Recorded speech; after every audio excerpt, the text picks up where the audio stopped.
Ini adalah persamaan rumus garis yang bisa kita pergunakan ya. Jadi ada tabel targetnya atau ada tabel prediksinya, ada fiturnya atau inputnya, lalu ada bobotnya, dan yang terakhir ada bias atau interceptionnya atau errornya. Lalu apa itu regresi linear dalam machine learning? Nah, regresi linear ini dia masuk ke dalam supervised learning yang digunakan untuk memprediksi nilai kontinu atau numerik dengan cara memodelkan hubungan antara variabel input X dan variabel Y. Tujuan utamanya adalah untuk memperkecil error ya. Model akan mencoba ribuan posisi garis hingga menemukan satu garis di mana total jarak antara titik-titik data asli dengan titik pada garis prediksi adalah yang paling minimum. Nah, untuk melakukan fit ini, model fitnya ini atau mencari posisi terbaik ini, yang paling sering digunakan adalah dengan menghitung ordinary least square atau OLS, yaitu menjumlahkan kuadran dari seluruh selisih residual datanya. Ada jenis apa saja dalam regresi linear? Pertama adalah berdasarkan jumlah variabel input. Regresi linear dibagi menjadi dua, yaitu simple linear regresi hanya menggunakan satu variabel input. Jadi nanti hanya ada dua variabel ya. Satu adalah variabel X adalah inputnya dan variabel Y adalah outputnya atau targetnya. Contoh, memprediksi nilai ujian hanya berdasarkan jumlah jam belajarnya, dan yang kedua adalah multiple linear regression. Di sini dia menggunakan dua atau lebih variabel inputnya. Ya, contoh memprediksi harga rumah berdasarkan luas tanah, jumlah kamar, dan jarak ke pusat kota. Berikut adalah contoh perhitungan manual ketika kita mau menerapkan regresi linear. Di sini ini yang disebut simple tadi ya, simple regresi linear yang hanya terdiri dari satu variabel input saja ya. Langkah pertama kita mengetahui rata-rata dari X dengan Y-nya ya. Lalu langkah kedua kita menghitung koefisien kemiringan atau kita berusaha mencari nilai beta 1 atau slope-nya ya. Ada rumusnya di sini ya. Didapat beta satunya adalah 12,5. Lalu kita masuk ke langkah ketiga, kita menghitung interceptionnya atau beta 0-nya. Setelah mendapatkan kemiringan garis, kita cari di mana garis tersebut memotong sumbu Y ya. Lalu didapat nilai beta 0-nya adalah 16,67. Jadi dari sini kita sudah bisa bikin rumusnya nih. Jadi persamaan regresinya adalah Y sama dengan 16,67 tambah 12,5 dikali X. Jadi jika ada data baru, misalnya si D ini jam belajarnya adalah 5 jam, berarti berapa sih nilai ujiannya, Y-nya?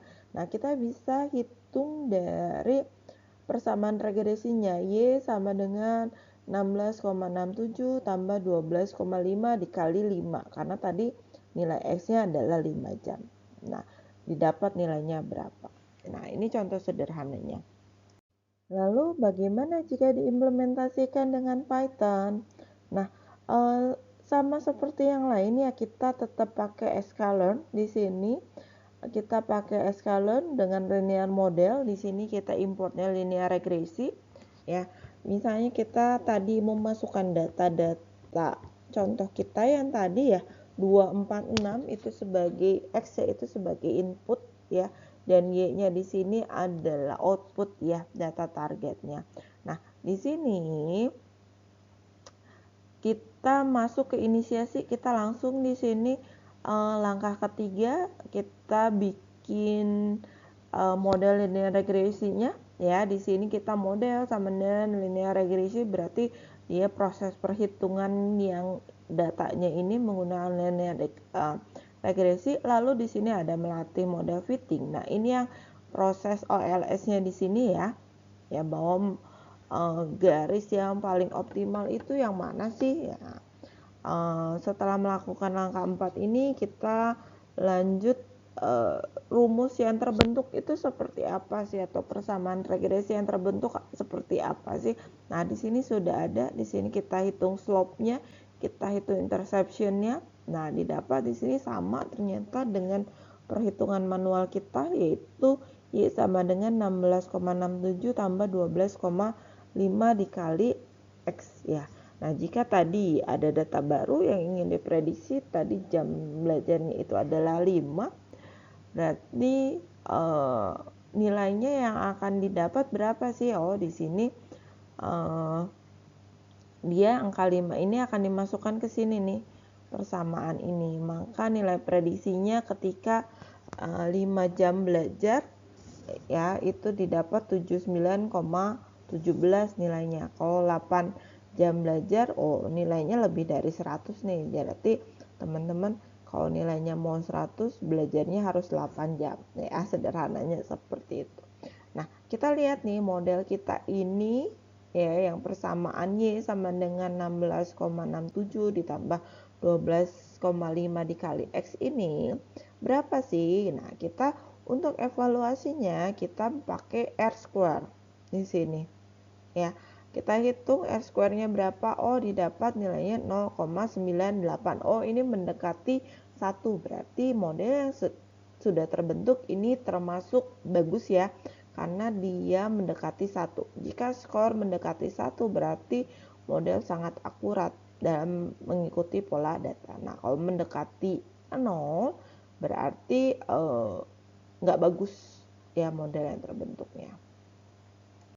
Nah, kita tadi sudah bahas tentang regresi linear, kemudahannya, kenapa kita pakai regresi linear, tapi ternyata tidak semua kasus bisa diselesaikan dengan regresi linear, karena tidak semuanya akan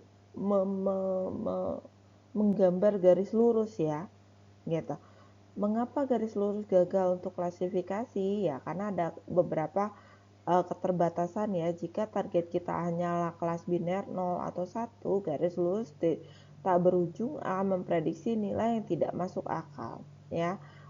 Seperti 1,5 atau minus 0,8. Lalu ada masalah probabilitas. Probabilitas suatu kejadian tidak mungkin melebihi 100% atau kurang dari 0%.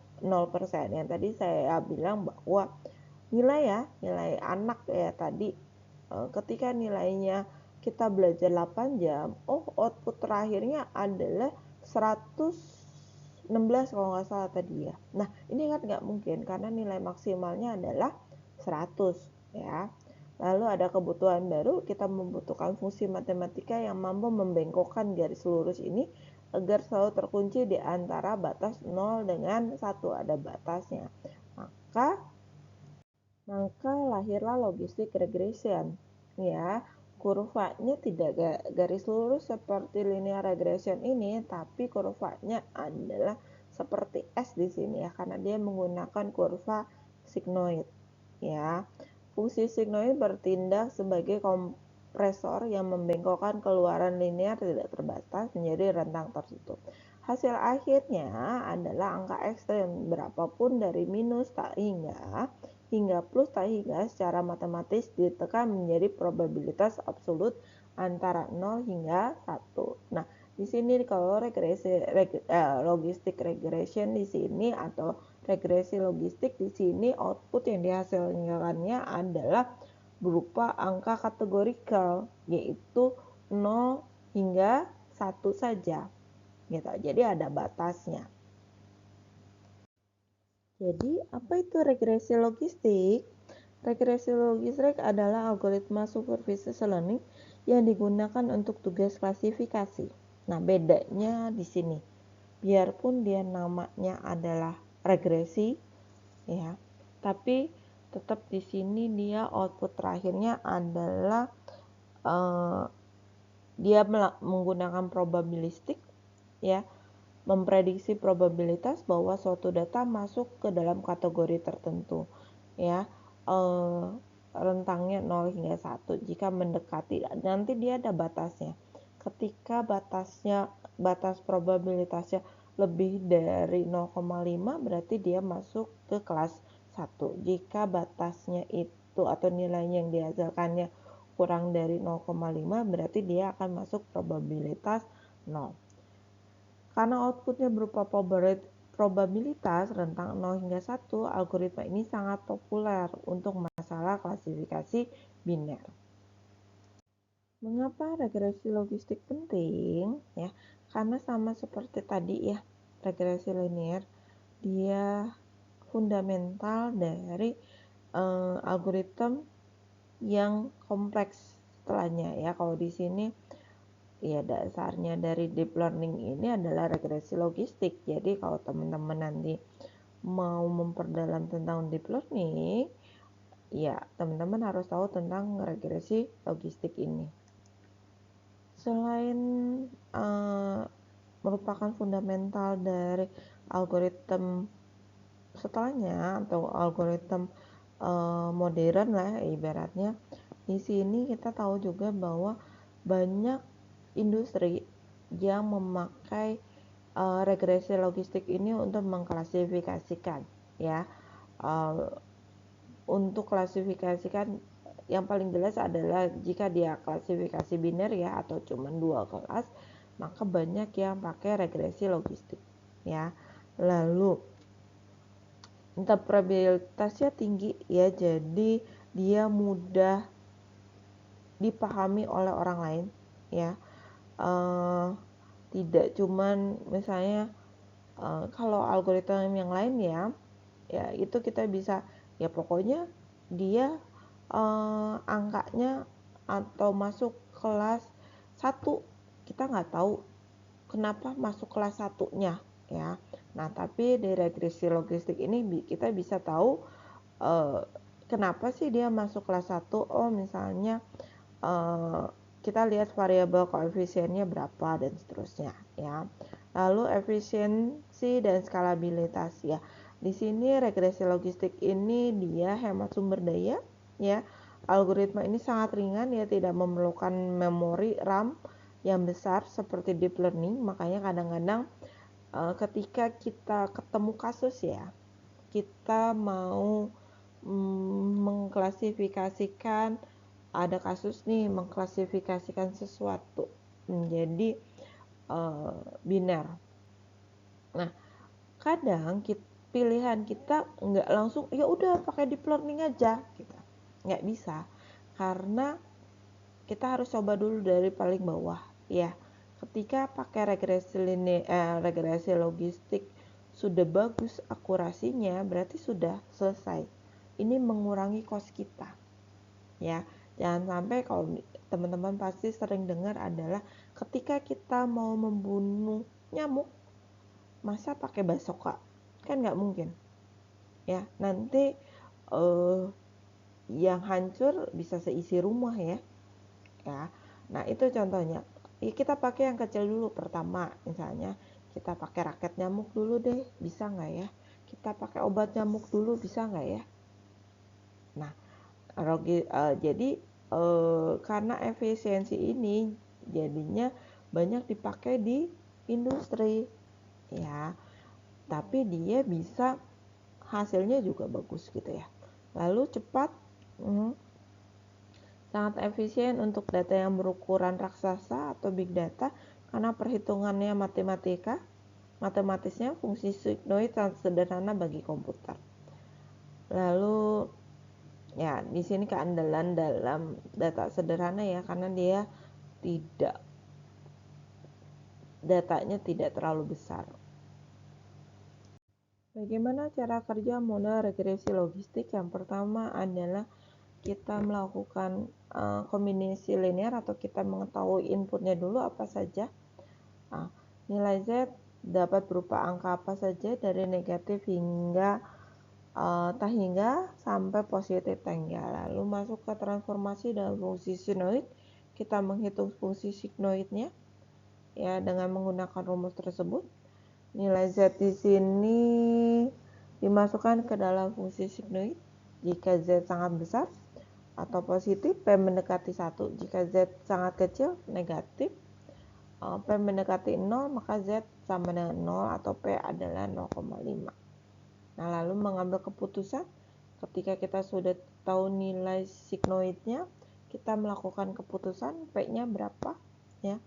P-nya lebih untuk memberi pelabelan kategorikal ya, atau dia masuk kelas 0 atau kelas 1 sederhananya ya. Jika lebih dari 0,5 nilai P-nya, maka prediksinya kelas 1 dan sebaliknya. Lalu kita nextnya adalah proses belajar ya, kita mencari nilai bobot yang terbaiknya yang membuat data observasi di lapangan memiliki peluang likelihood tertinggi untuk terjadi sesuai dengan modelnya. Nah, ini contoh dari regresi logistik ya. Di sini kita masih tetap pakai linear model, escalon ya, dengan logistic regression. Berbeda dengan yang di atas ya. Tadi kita pakainya linear regresi. Nah, ini bedanya dari evaluasinya. Kalau misalnya linear regresi, dia pakainya R-square ya. Nah, kalau misalnya logistic regression, kita sama seperti biasa klasifikasi ya, kita pakai confusion matrix, akurasi ya. Nah, di sini kita input datanya ya. Lalu kita tetap membaginya menjadi, ini yang nomor 2 ini kita merubahnya menjadi 2 dimensi ya, matrik ya. Nah, di sini X itu adalah data inputannya, Y-nya ini adalah outputnya atau labelnya. Dia masuk kelas 0 atau kelas 1 ya. Nomor 2 ini dia merubahnya menjadi data 2 dimensi atau matriks ya. Lalu langkah ketiga ini kita tetap melakukan splitting ya. Kita membaginya menjadi 75% training dan 25 testing. Tahap selanjutnya adalah kita membangun model. Di sini ya, kita model sama dengan logistic regression, berarti dia model kita terbangun di sini, lalu kita melatih model yang menggunakan data training. Kita cari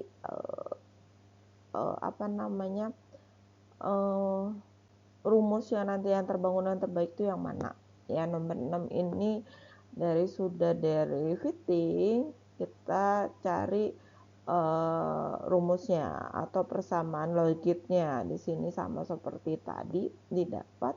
Lalu kita memprediksi ya, ketika ada data baru ya, ada data 3 dan 9 muncul, kasusnya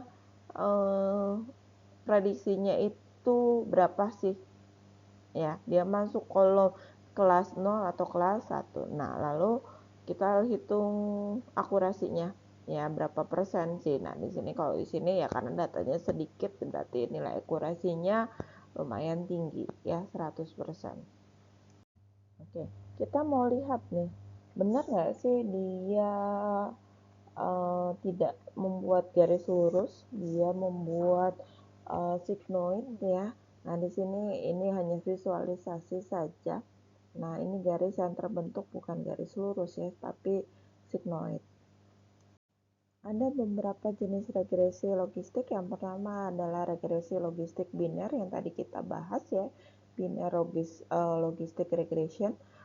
Jadi outputnya itu hanya 2, lalu logistik multinominal. Nah, di sini kita ternyata bisa lebih dari 2 kelas outputnya ya, dengan ada boundary-nya pastinya berapa. Kalau misalnya yang biner itu kan boundary-nya nilainya 0,5 ya. Nah, kalau misalnya boundary dari jika 3 kelas berapa, nah itu bisa kita atur nanti.